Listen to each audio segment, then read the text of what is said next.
L'iguane vert du Brésil.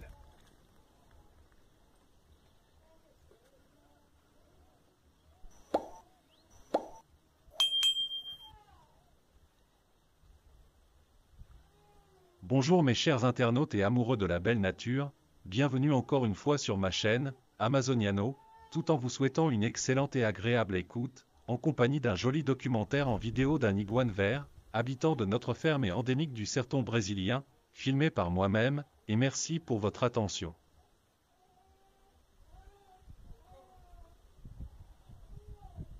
L'iguane vert ou tout simplement iguana iguana, nom sous lequel est très connu en Amérique du Sud dont il est endémique, est un grand lézard d'une structure solide, qui possède des membres plus développés, des pattes pourvues ou dotées de longs et forts orteils.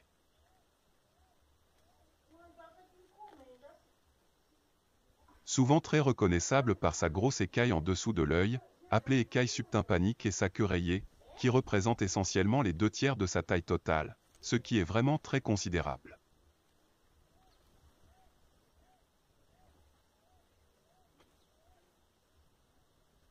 L'iguane vert a une sorte de crête qui va de la tête jusqu'au bout de la queue, sa couleur est d'un vert intense chez les jeunes, et pas encore chez les iguanes verts juvéniles ou nouveau-nés, mais elle s'assombrit généralement en fonction de son vieillissement, atteignant un ton plus brun.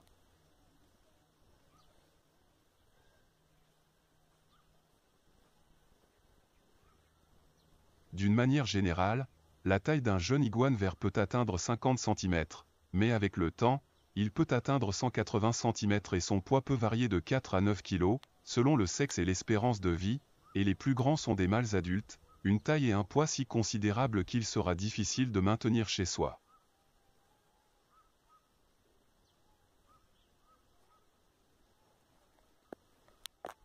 Les iguanes interagissent entre eux par des signaux visuels, des sécrétions chimiques créées par leur glande fémorale, et par certains affrontements physiques lorsque les individus sont du même sexe.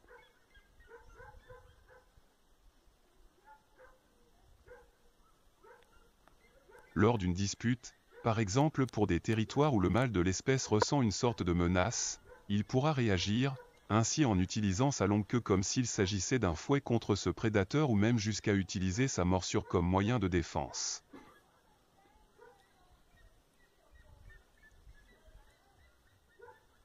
En raison de leur tempérament calme et docile, ce type d'espèce peut être facilement élevé en captivité.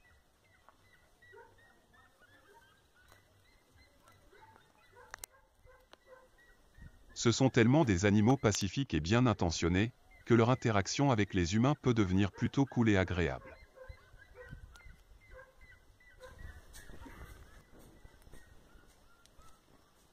Les iguanes vivant avec d'autres animaux de la même espèce sont un peu plus territoriaux.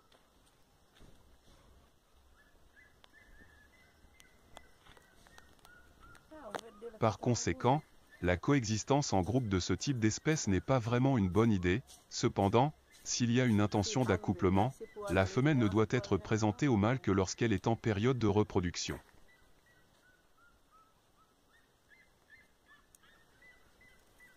Les deux peuvent s'affronter s'ils vivent ensemble.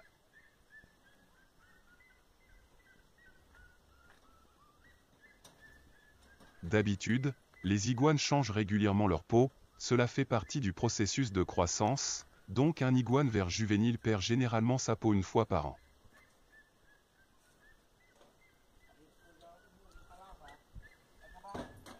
Les iguanes sont considérés comme des animaux orphelins, puisque lors d'une reproduction, la femelle pond ses œufs, couvre le sol et s'éloigne tout simplement, abandonnant ainsi ses petits, et donc les nouveau-nés d'iguanes devront se battre seuls pour leur survie.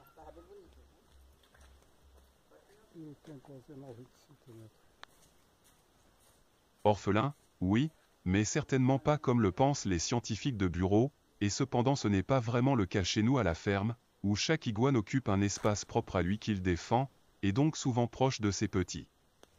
D'ailleurs dans presque chaque arbre autour de notre grande maison, s'y trouve un ou plusieurs iguanes.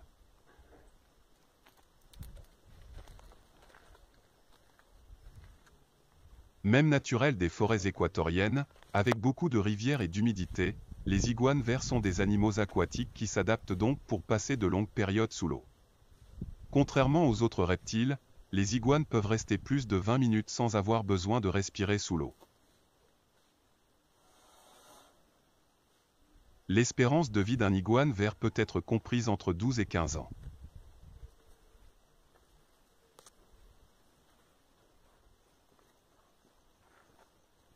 On les trouve facilement sur la plupart des îles océaniques associées au continent des Amériques, à Madagascar, et sur d'autres îles du Pacifique.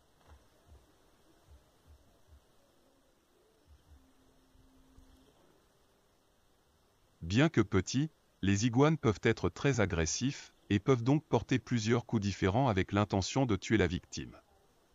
Il existe des études qui prouvent qu'ils sont froids dans leur attaque.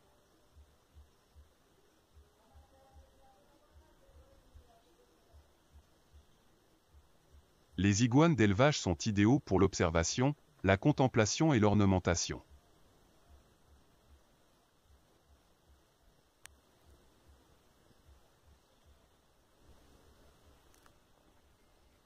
Ils peuvent ne pas tolérer la manipulation et l'affection.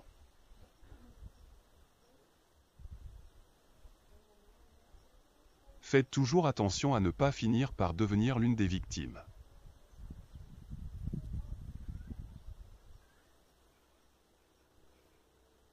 Les iguanes ne sont pas du tout de grands animaux, ni effrayants, puisqu'eux aussi ont des prédateurs dans la chaîne alimentaire et leur système de défense ne suffisent pas toujours à les protéger.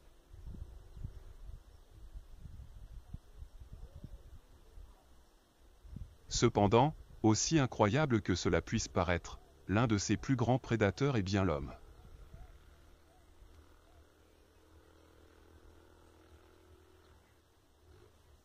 La viande d'iguane est très appréciée dans certaines cultures, ce qui rend la chasse à ces animaux très élevée.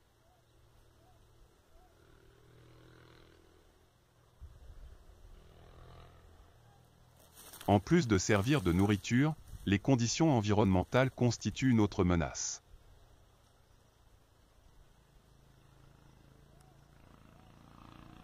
Les iguanes sont des animaux tropicaux, qui ont donc besoin de beaucoup de verdure, d'humidité, d'eau et de qualité de l'air pour mener une vie paisible.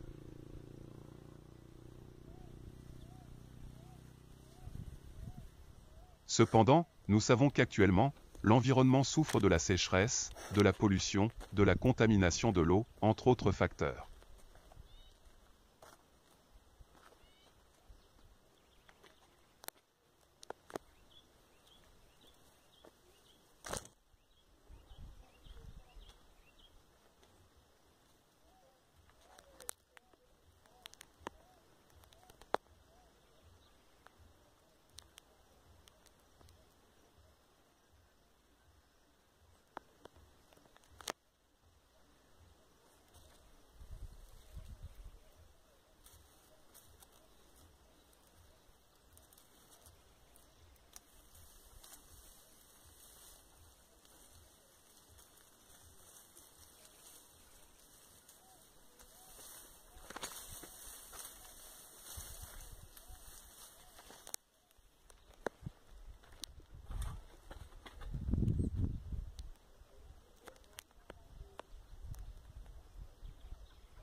Merci d'avoir regardé attentivement cette vidéo et au plaisir de vous revoir bientôt sur ma chaîne pour d'autres.